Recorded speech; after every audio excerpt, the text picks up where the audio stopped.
Commander Alex Winters stood tall as the airlock hissed open. He took a deep breath and stepped forward into the massive chamber of the Galactic Council. 12 alien representatives sat on elevated platforms arranged in a semicircle, their strange forms illuminated by soft blue light from above. Humans, announced the central figure, a towering being with iridescent skin. We welcome Earth's representatives to the council chambers. Alex nodded respectfully. Behind him, 5 other humans from Earth's United Defense Force followed in perfect formation. They had trained for this moment for years, though none could have prepared for the overwhelming array of alien life forms, now studying them with curious eyes, tentacles, and sensory organs that defied description. High Chancellor Vrax, Alex said, addressing the central figure, Earth thanks you for this opportunity to join the galactic community. The High Chancellor made a gesture that might have been a nod. Your species has only recently achieved faster-than-light travel. The Council observes all emerging spacefaring civilizations. We are eager to learn and share knowledge, Alex replied. A harsh sound cut through the chamber. It came from a reptilian creature with scales that shifted color like oil on water. This was Ambassador Krell of the Dorjan Empire, according to their briefing materials. Learn, Krell said, mandibles clicking. Your species has barely left its home system. Your technology is primitive by our standards. What could Earth possibly offer the galactic community? Alex maintained his diplomatic smile, though he noted how several council members nodded in agreement with the Dorjan. Perhaps we surprise you, he said simply. Another alien, this one floating in what appeared to be a personal atmosphere chamber, spoke up. We have observed your military capabilities. Primitive projectile weapons, nuclear arsenals, rudimentary energy shields. You pose no threat and offer little benefit to established spacefaring civilizations. Susan Grant, Earth's military attaché, stiffened beside Alex. He gave her a subtle hand signal to remain calm. We came seeking friendship, not to prove our worth through displays of military power, Alex said. The Dorjan ambassador made a sound that translated through their communication devices as laughter. A wise position when you have so little to display. Your species spent most of its history fighting amongst yourselves. Now you expect to join advanced civilizations that achieved peace millennia ago. Alex exchanged glances with his team.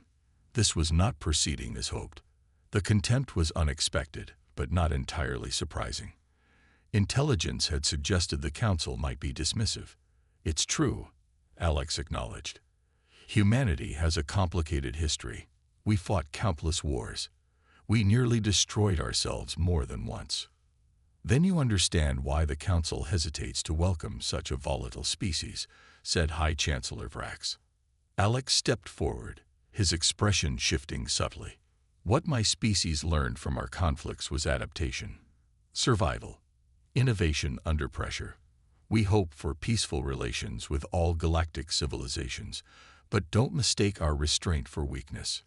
The chamber grew quiet. Is that a threat, Commander Winters? Asked the Dorjan, scales flashing crimson. Not at all, Ambassador Krell. Simply context for understanding humanity. Alex nodded to his team, who presented the customary diplomatic gifts, art, music, and scientific data, to the Council representatives. As they prepared to depart, Alex activated his neural link, silently uploading the detailed scans his team had collected on each Council species' physiology, technology, and defenses. The Council watched as the humans departed, unaware that Earth now possessed critical intelligence on every major species in attendance. Curious creatures, remarked High Chancellor Vrax after the humans had gone. Ambassador Krell's scales rippled with dismissive blue patterns, harmless primitives. They will learn their place quickly enough. In Earth's diplomatic vessel, Alex removed his formal jacket and smiled at his team. Phase 1 complete. They underestimate us, exactly as we hoped. Admiral Susan Grant stood at the viewport of Earth Defense Station Alpha, watching as construction drones swarmed around the massive orbital platform. The expansion of humanity's defense network had accelerated since their first meeting with the Galactic Council 3 months ago.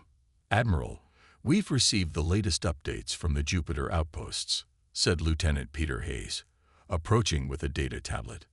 Susan nodded, taking the device. Earth had been rapidly establishing military outposts throughout the solar system. The Council's dismissive attitude had only strengthened humanity's resolve to protect itself. "How are the new shield generators performing?" she asked. Dr. Wells reports all tests are exceeding expectations. The prototypes are ready for deployment to Europa Colony. Susan smiled slightly. Kevin Wells had been working tirelessly to reverse engineer the alien shield technology they'd observed during their council visit. His breakthroughs had come faster than anyone expected. The alert system suddenly flashed red. Susan's posture stiffened as she moved quickly to the command center. "Report," she ordered. "Unidentified vessels have crossed the Mars orbital boundary," said the sensor officer. "They're not responding to hails." The main screen displayed 3 sleek ships with distinctive markings.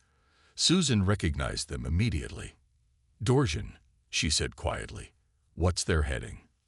"They appear to be on course for Europa, Admiral." Susan's eyes narrowed. Europa housed humanity's most advanced research facility and a small civilian colony of 2,000 people. If the Dorsians were looking for a target, they couldn't have chosen better. "Deploy the 7th Fleet to intercept. Alert Europa defense. Weapons ready, but do not fire unless fired upon." The next hours passed in tense communication as Earth ships moved to block the Dorsian approach. The aliens finally responded to communications, claiming they had experienced a navigational error and were simply exploring the system. They agreed to withdraw beyond Mars orbit. Susan didn't believe them for a second.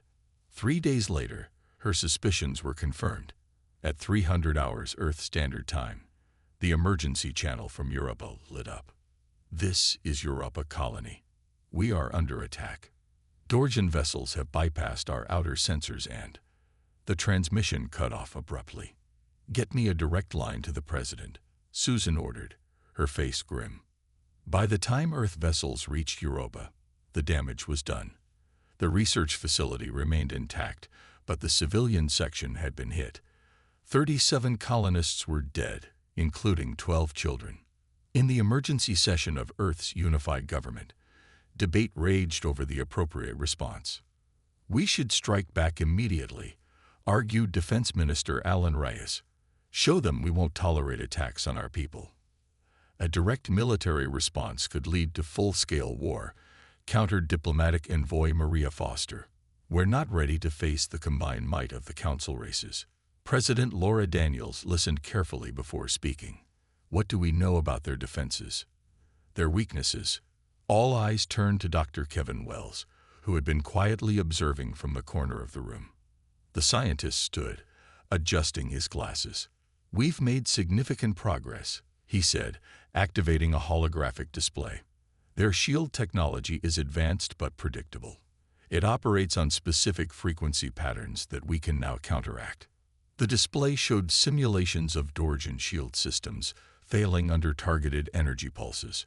"Can we deploy this technology?" the President asked. Kevin nodded. "We've already equipped one experimental vessel. It's ready for field testing." Susan Grant studied the simulation with intense focus.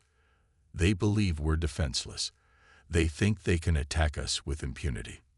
"Then perhaps," said President Daniels, her voice firm, "it's time we correct that misunderstanding." The room fell silent as the implications settled. "Not with overwhelming force," Susan suggested, "but with a demonstration they cannot ignore." The President nodded slowly. "Prepare your demonstration, Admiral. But remember, this is about sending a message, not starting a war we might not be able to finish." Susan's eyes gleamed with determination. "The message will be clear. Humanity is not to be trifled with." Lieutenant Ryan Carter ran his hand along the smooth control panel of the spacecraft, Harbinger. Though small by military standards, the vessel represented humanity's most advanced engineering.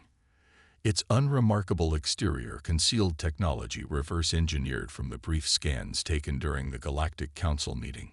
"Final systems check complete," Ryan reported, his voice steady despite the weight of his mission. "All green across the board." Admiral Grant's face appeared on the communication screen. "Remember your orders, Lieutenant. This is a demonstration only. No direct engagement unless absolutely necessary." "Understood, Admiral." In and out.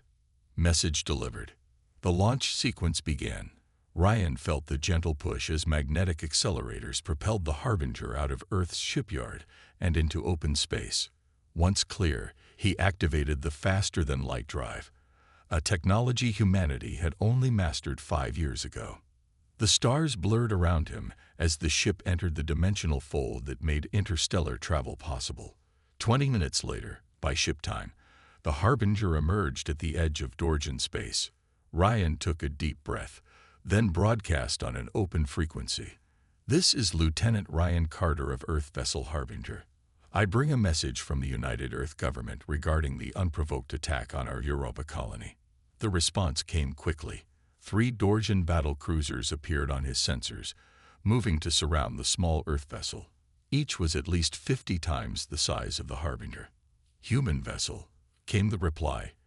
"You have entered Dorjan sovereign territory without authorization. Power down and prepare to be boarded." Ryan smiled slightly. "I'm afraid I can't do that. I'm here to deliver a message. Then I'll be on my way." The Dorjan commander's image appeared on screen, scales shifting to an aggressive red pattern. "Your single vessel is surrounded by 3 battle cruisers. You have no choice in this matter."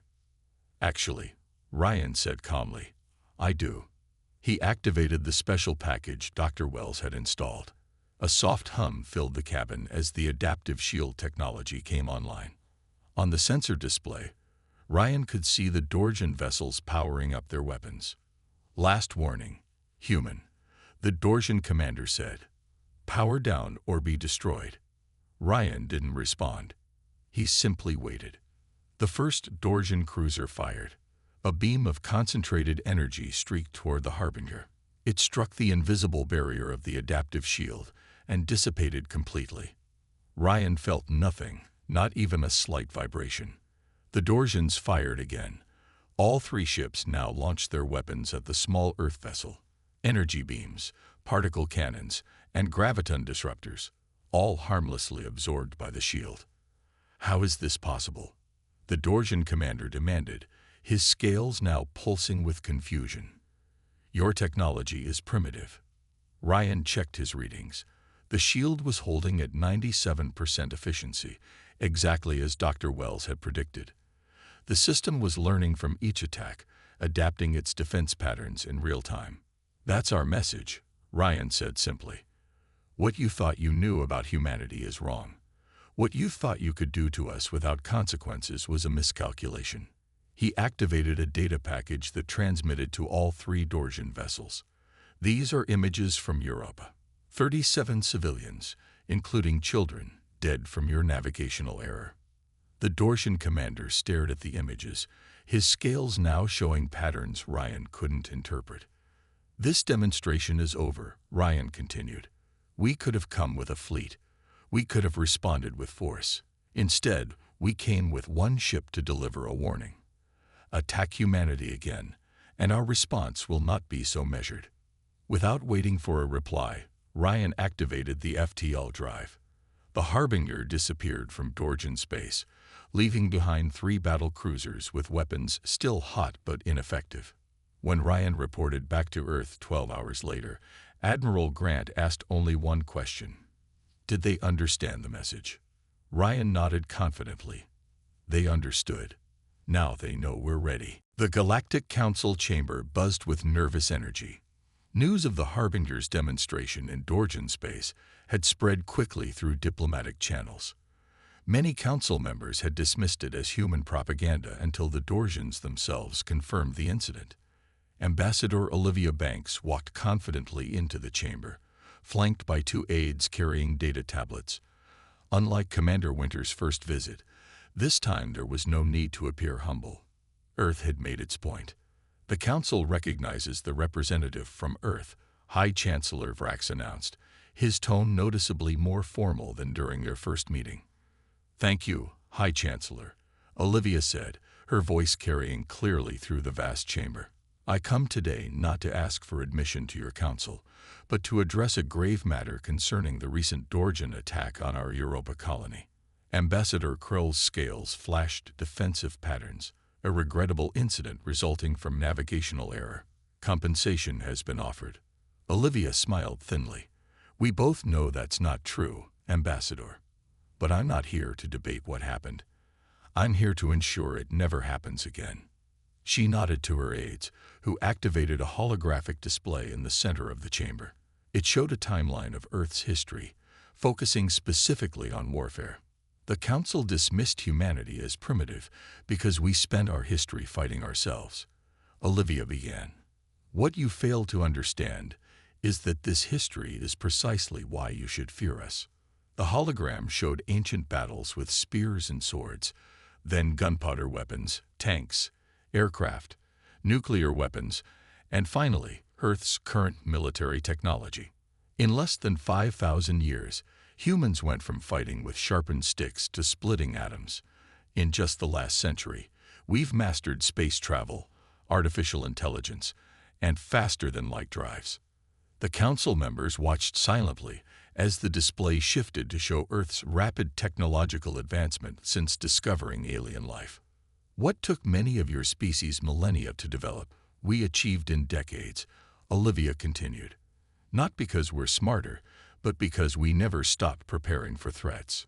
She walked slowly around the chamber, making eye contact with each council representative. "The Dorjans attacked our colony believing our defenses were ineffective. Lieutenant Carter's demonstration proved otherwise. But that was just one technology we've developed since meeting you." Olivia signaled her aides again. The hologram changed to display classified Earth military projects. "For each council species, we've developed specific countermeasures based on the data we gathered during our first visit. The Zalarian photon shields. We've created weapons that bypass them completely. The Nexus Collective's neural disruptors. We've developed immunity." Gasps and murmurs filled the chamber as each species recognized the specific technologies that had been their military advantage. High Chancellor Vrax rose from his seat. "These claims are impossible. Your species could not have advanced so quickly." "We provided proof to the Dorjans," Olivia replied calmly. "Would you like a similar demonstration?" The chamber fell silent. Humanity comes from a world where predators lurked in every shadow, where survival meant constant vigilance, where peace was always temporary, Olivia continued. "We perfected the art of war before we reached the stars. Not because we love conflict, but because we understand that strength deters aggression." She walked back to the center of the chamber, her expression softening slightly. "Earth wants peaceful relations with all species. We want trade, cultural exchange, and mutual prosperity. But understand this, respect our sovereignty or face consequences." Ambassador Krell's scales had faded to a pale blue. "Is this a threat to the entire council?" Olivia shook her head. "No, Ambassador. It's a final warning. Humanity is ready and waiting. The choice of what happens next belongs to you." As she turned to leave, Olivia delivered her final message. "We hope never to use the weapons we've created. But make no mistake, we will not hesitate if provoked again." The council chamber remained silent long after the human delegation had departed. Intelligence Officer Jack Murphy hunted through the data stream with practiced eyes. For weeks, he had been analyzing communication patterns between various alien species that seemed abnormal. Small inconsistencies in diplomatic messages, unusual ship movements, supply chain redirections that made little strategic sense unless viewed as part of a larger pattern. "There it is again," he muttered, highlighting a section of code buried within a standard trade agreement. The secure door to his underground office slid open. Science Director Michelle Rogers entered, her expression serious. "Did you find something?" she asked, placing her coffee mug on his cluttered desk. Jack nodded, gesturing to his multiple screens. 3 species are communicating using embedded code in routine diplomatic channels: the Dorgians, the Zolarians, and the Nexus Collective. Michelle frowned. Those are the 3 most militaristic council members. Exactly. Jack pulled up a star chart showing recent ship movements. And look at this. Their fleets have been conducting training exercises that just happened to bring them closer to our solar system. He tapped a series of commands, and the displays showed a simulation of the combined alien fleet movements. If the pattern continued, they would converge near Proxima Centauri, just 1 star system away from Earth. They're planning a preemptive strike, Michelle whispered, the implications hitting her. After Ambassador Banks' warning at the council. They're afraid, Jack concluded, and they think their only option is to hit us before we get any stronger. Michelle suddenly stiffened. Jack, what if they're watching us right now? He raised an eyebrow. What do you mean? She pulled out her tablet and activated a specialized scanner. I've been working on detecting non-human technology. Just a hunch after the Dorgian attack. The scanner began sweeping the room, then the building, then expanded its range to cover the surrounding area. Small red dots began appearing on the display. My God, Jack breathed. Those are alien surveillance devices. Michelle nodded grimly. And they're everywhere. In our communications arrays, our defense platforms, even civilian infrastructure. How long have they been there? Based on the technology signatures, some were planted years ago, before we even made official first contact. Jack immediately activated the highest security protocol, creating a communications blackout in their facility. If they were being watched, he didn't want their discovery broadcasted. We need to check our colonies, our ships, he said, mind racing through implications. If they've been gathering intelligence this whole time.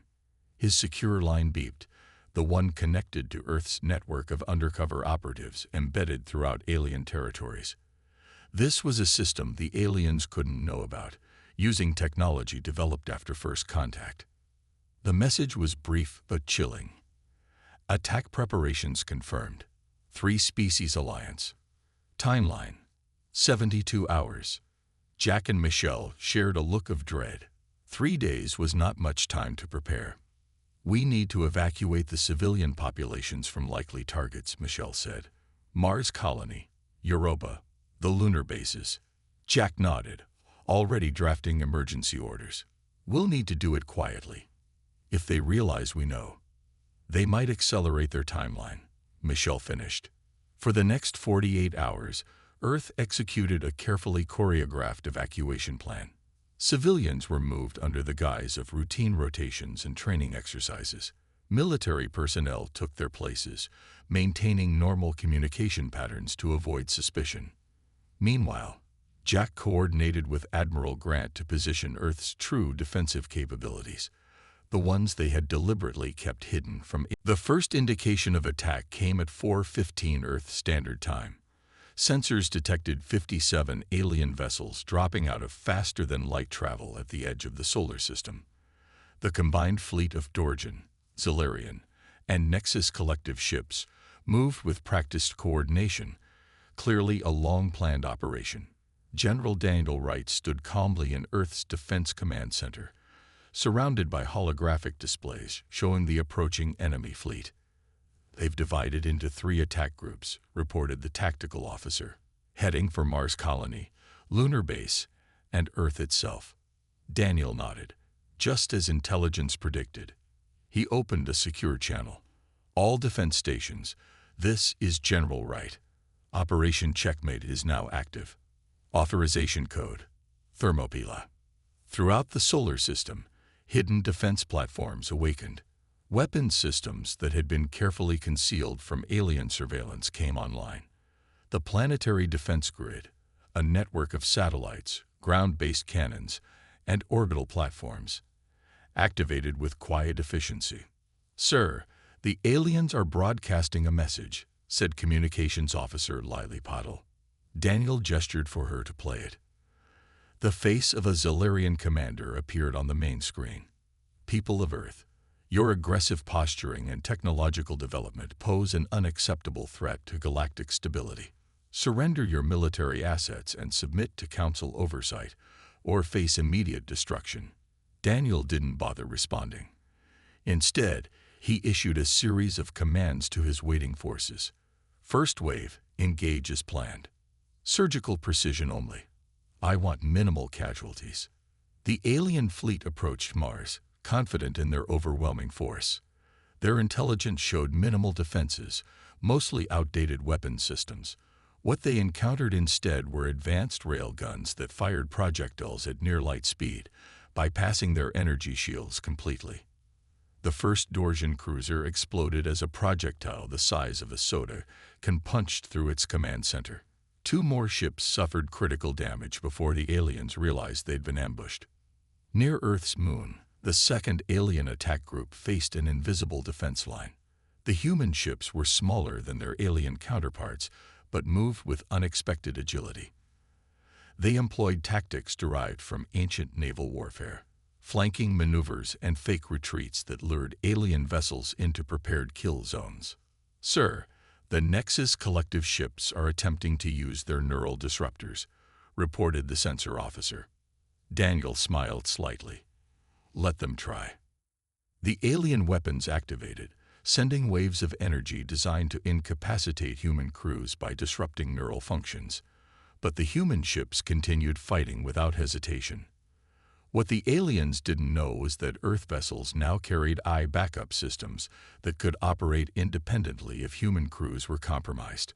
Furthermore, special shielding protected those crews from the worst effects of the neural attacks. The third group is approaching Earth, said the tactical officer. They'll be in weapons range in 3 minutes. Daniel opened a channel to all Earth forces. Remember, people, we fight with restraint. We could obliterate them, but that's not our purpose today. Disable engines and weapon systems where possible. As the main alien fleet approached Earth, they detected no significant defense grid. Their sensors showed only a handful of orbital platforms that posed little threat. They moved confidently into attack position. That's when Earth revealed its true strength. Hundreds of stealth satellites suddenly activated, targeting alien propulsion and weapon systems with precise energy beams. Ground-based graviton disruptors. Technology the aliens thought humans couldn't possibly possess, created localized distortions that threw alien targeting systems into chaos. The commanding Dorsian admiral watched in horror as his fleet's systems failed one by one. How is this possible? He demanded. Their technology was assessed as primitive. On his command ship screen appeared the face of General Daniel Wright. Your intelligence was deliberately false, Admiral. What you're experiencing now is restrained response. We could have destroyed your entire fleet the moment you entered our system. As if to demonstrate this point, a single human destroyer approached the alien command ship and fired a precision shot that disabled its main weapons array but left the vessel intact. The choice is yours, Daniel continued. Retreat now, or discover what humanity is truly capable of when fighting for survival. The Galactic Council chamber had never been so quiet. Representatives from over 30 alien species sat in stunned silence as they watched the final recordings from the battle, if it could even be called that. The confrontation had lasted less than 6 hours, ending with the Allied alien fleet retreating in disarray, their ships damaged but crews largely intact. Ambassador Olivia Banks walked to the center of the chamber, her posture relaxed but confident. Behind her stood General Daniel Wright and Admiral Susan Grant, both still wearing their formal military uniforms. 3 days ago, Olivia began. A coalition of council races launched an unprovoked attack against Earth and its colonies. They expected to find a primitive species, easily conquered. She paused, looking around the chamber. Instead, they found humanity. High Chancellor Vrax shifted uncomfortably. The Council did not authorize this attack. The actions of the Dorsian Alliance were taken without our knowledge or consent. Perhaps, Olivia acknowledged. But they were emboldened by the Council's dismissive attitude toward humanity. Today, I'm not here to assign blame. I'm here to establish a new understanding. She nodded to Admiral Grant, who activated a holographic display showing the true extent of Earth's defensive capabilities, many of which had not even been deployed during the battle. We could have destroyed every ship in that fleet, General Wright stated matter-of-factly. Instead, we disabled their weapons and propulsion systems with minimal loss of life. Even when attacked, humanity chose restraint. The Dorsian representative, scales dim with humiliation, spoke up. What are your terms? Reparations? Territory? Olivia shook her head. We want what we've always wanted. Peace, cooperation, and respect. But now we demand equal representation on this council and mutual defense treaties that protect all parties. She walked slowly around the chamber, making eye contact with each representative. Humanity has no desire for conquest or dominion. Our history taught us the cost of war, which is precisely why we became so good at it, to ensure it happens as rarely as possible. Chancellor Vrax conferred briefly with other senior council members before responding. The council agrees to your terms. Earth will be granted full membership status, effective immediately. A murmur ran through the chamber as Olivia nodded her acceptance. It was an unprecedented concession. No species had ever been granted full status without centuries of probationary membership. There is one more thing, Olivia added. We want all council races to share their surveillance technology specifications so we can remove the spy devices currently placed throughout our system. Several representatives shifted nervously at this direct acknowledgement of their espionage. Agreed, said Chancellor Vrax after another brief consultation. As the formal proceedings concluded, Ambassador Krell of the Dorjan Empire approached the Earth delegation privately. I underestimated your species, the Dorjan admitted, scales showing patterns of respect. But I am curious, why show such restraint when you could have annihilated our forces? General Wright answered, because true strength isn't measured by what you destroy, but by what you choose to preserve. 1 week later, Commander Alex Winters stood in a secure facility deep beneath the Rocky Mountains. Before him stretched rows of advanced weapon systems and defensive technologies that not even the Council yet knew existed.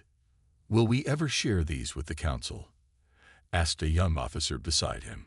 Alex studied the deadly arsenal, humanity's final insurance policy. Perhaps someday, but humanity learned long ago that peace is maintained through strength. Even among friends, some cards remain face down. He activated a classified file showing plans for the next generation of defense systems, technologies that would make even their current advantages seem primitive. The Council now respects us, Alex said quietly, but respect can fade with time. Our job is to ensure that no species ever again makes the mistake of thinking humanity is unprepared. He closed the file with a gentle tap and turned to leave the facility. Peace through strength, he murmured. Always. Behind him, Earth's ultimate deterrents waited silently in the darkness, ready and waiting, should they ever be needed.